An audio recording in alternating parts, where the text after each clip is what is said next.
Welcome back, fellers, to the good old Forex Fortress, and we got plenty to talk about today with big things happening, not only Bitcoin, but also Forex, and of course, Dixie is going to be the star of today. So without further ado, without wasting any more time and trying to keep this as short as possible, let's start off with good old Dixie and check out the old daily here, of which there's plenty of things going on. First and foremost, we do see that there is bullish divergence potentially in play on the daily here, 1, 2, 3 drives, as we do see. More importantly, we do see the daily jewel actually potentially line up for a damn good buy signal. Now, I would be a little bit cognizant that it could take a little more time to line up for a perfect. I want to see the pink and the white on this get positive slopes as well. But overall, it is in motion here, and we are damn close to that long-term downside target, of which you could even say that we pretty much brushed up against yesterday, right around the low $89 region. So with that in mind, I am a little bit defensive against a medium-term reversal here, maybe even a long-term reversal, as we do see the weekly catch its breath. And more importantly, I would be looking for it to kind of grind this area out, as we said, actually coming into last week, which was the 89 3/4 region, of which still technically speaking has not been actually broken. So with that in mind, I do still like that area for a nice basing off area on a weekly schedule. Obviously on a daily it's a little bit different. That's why we did have the lower target for a wick downside. But as you can see right now, picking up its breath, and I would be looking for it to kind of even on out, and more importantly, put big focus on tomorrow's closure, Friday, as that is going to be not just the daily, but also the weekly as well. And with that in mind, all of this is potential, but I do like the setup, especially as volume does get quite low here, and we do see that this dump is essentially losing momentum, at least on the short and medium term time frame. So with that in mind, let's go down to the very low term time frames, like a 4 hour, just out of curiosity. And yes, the 4 hours looking like a little bit of a short term reversal here, and I would be having a short term target somewhere back up just below $90, of which now I want to check on all of the major US dollar parents, and we'll start off with good old Aussie dollar to do it right here. Soft P North says, dudes like an auctioneer, sir. I've been playing too much Red Dead Redemption 2 recently. It's really great. Anyways, we're live on Twitch right now in case you happen to give a fuck. And more importantly, on Aussie dollar, what do we see on the short-term timeframes? I believe we did hit our long-term target right here. Yes, indeed we did. That's going to show up on a weekly, of course. And more importantly, I would be looking for a pullback from this region on the short-term timeframes, of which we did identify, I believe, yesterday. And how low would I be looking for? Well, I think that we already kind of hit our short, or at least I would have been looking for the short-term area right here. So I'd actually be looking for maybe even a short-term bounce off this region. Yes, I'd be looking for a short-term move based off the hourly back up to 77.90-ish region. However, this one is a little bit more in limbo, and I would be very cognizant on the weekly here as well. Today is going to be mostly a setup for the weekly, just because Dixie is at a major level, macro level, you might even say. And when we go and look at all the other major pairings, I do want to see that kind of line up with things. So again, long term, this actually still does look good to me based off weekly RSI, but could it produce a short and medium term sideways and down action here? Yes, it could. So I would still want to see tomorrow's closure, but extremely short term timeframes, yes, I am bullish on this one. Pointed back up towards 77.90-ish region, and then I want to come back tomorrow and check it out. Moving on to CAD dollar, what do we see right here? Same thing essentially. I'd be looking for this one to pop back up somewhere around like 78.80-ish region short term. What does that mean on a daily or potentially a weekly? Daily is a little bit too early to decide on, as we did hit our long-term target yesterday at 79.20-ish region. Now backing off from that region, as you would expect. But more importantly, I wouldn't really be willing to call the long-term again until we get the weekly closure. And keep in mind that this is a weekly macro area, being the 377, which is a very big one. And then also we are still working on lower highs and lower lows at the same time. So long term, I still do have to be bearish on this one in comparison to Aussie dollar, which is slightly stronger. But short term, extremely short term up, yes. And then I might come back tomorrow and look at the daily and weekly closures. It's going to hold a lot more weight for the more long term. Moving on to Swiss franc dollar over here, what do we see? We do see again short term upside, actually looking for 113.50-ish region at the very least on a short term move based off the hourly. Moving on to the 4 hour, what do we see right here? Same shit. So yes, I do still look at this as higher lows, and it still is an uptrend. So I do still favor the upside on the short-term timeframes. Daily, however, as we identified, did hit our long-term target right above 114 and some odd change. So I would be a little bit more defensive against somewhat of a sideways range here. But again, I want to see tomorrow's closure. I wouldn't really be comfortable with calling it before then. Long-term, however, this one's very good, and long-term, essentially, I do still favor the upside, to be fair. This one definitely being the strongest of the ones that we've seen thus far, and typically is the strongest out of all the major US dollar pairings. Moving on to euro dollar, what do we see? Very similar here, actually. Looking at the short-term timeframes, hourly, I'd be looking for another short-term move to the upside. 123 about is what I'd be looking towards. Still got higher lows right here. Still looking good on the very short-term timeframes. Yes, 4 hours, same thing as well. So short-term bouncy bounce. Daily is a bouncy bounce here as well. Yes, back up to about 123. However, weekly is going to be big focus tomorrow, and I would This one I could switch around on if it does close below 122.5 tomorrow on the weekly. Assuming that it closes above there, I would still remain somewhat bullish on it, looking for about 124.5.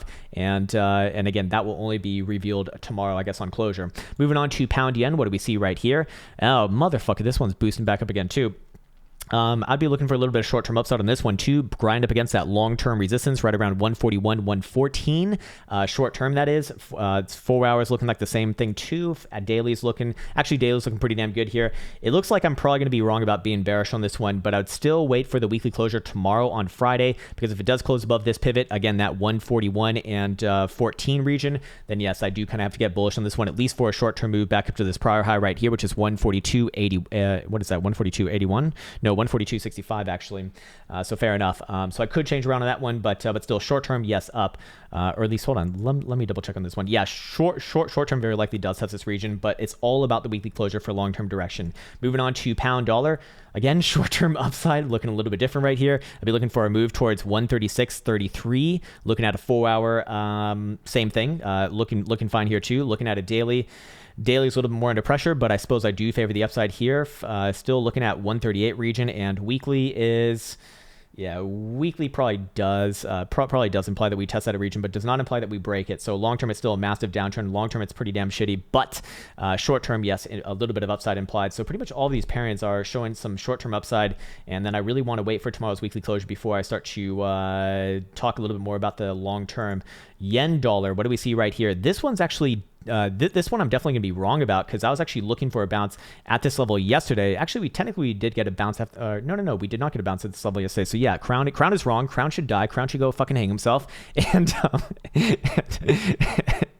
no, he really should. Fuck that guy. But I would be looking for a bounce off this level nonetheless, and I would be looking for another move back up short term at 96.75 region, regardless of whether this one turns out to be bearish or bullish. But looking at the daily right here, it is starting to lose a little bit of its luster. So I would still remain with my former analysis on it on the long term.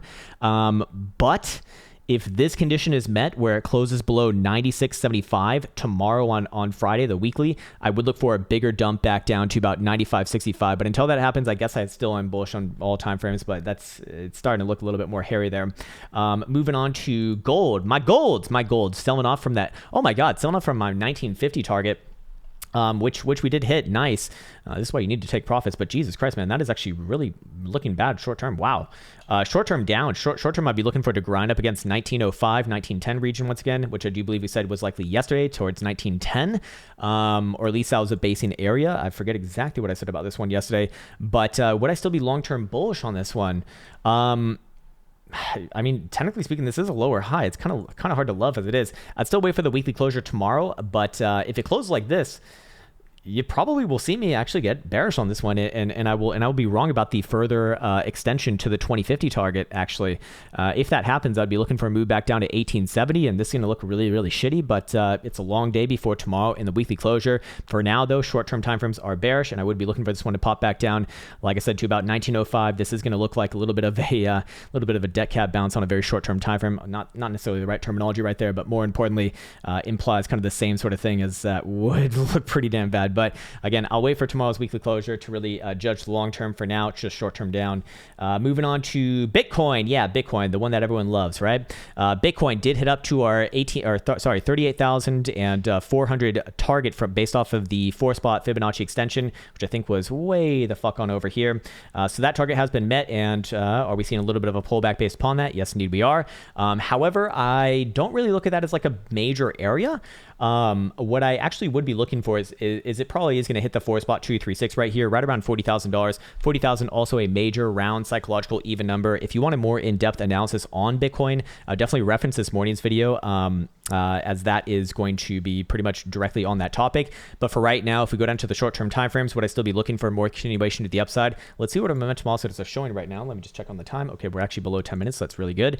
Hourly Stokes still pointed back up. 2-hour Stokes still up, but very, very frothy there. 3-hour Stokes, up but extremely frothy. 4 hour up but extremely frothy. So here's what I'd kind of postulate for a second. Would it be relevant to look for a pullback first from that 4 spot extension target being met, or would I be looking for further continuation first before a pullback? And it's looking to me like it's actually a little bit more likely that we do get a pullback first.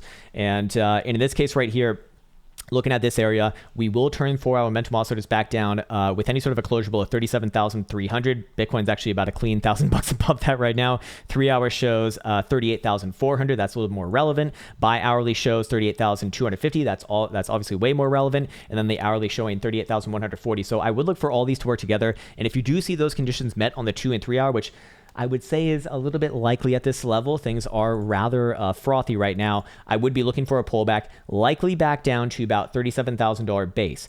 If that condition is met and you see a 2 hour closure below 37,000, yes, $37,000 base, then I would extend that move actually all the way down to 35,250 right here.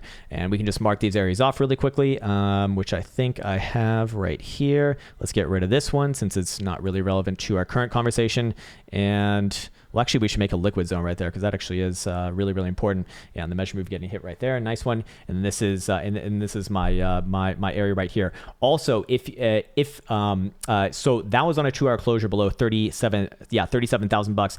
There's another way of doing this as well, and I do believe that this way would work, and it's a little bit more aggressive, but it would be looking at taking out the low of this here dildo, which is 36,383.5.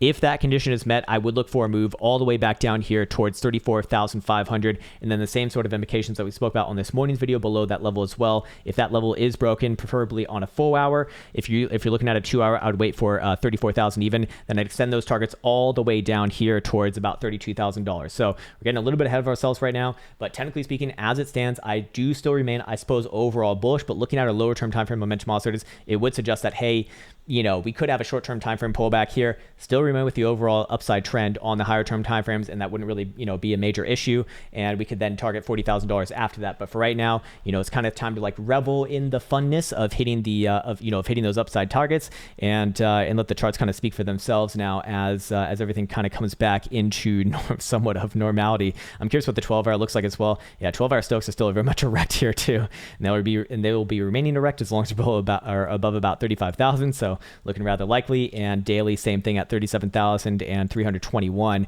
So technically speaking, we could also extend this on the daily, most importantly, and this is what I kind of leave you with because this is just the easiest way. Disregarding everything that we just spoke about in the lower term time frames, which is obviously only relative to the lower term time frames, I'd bring your attention back here to the daily and say, hey, if Bitcoin closes above the topside Challenger band once again, which is 37,500, would I essentially be looking for that next upside move? Yes, I would. Where's the next upside target? 40,000.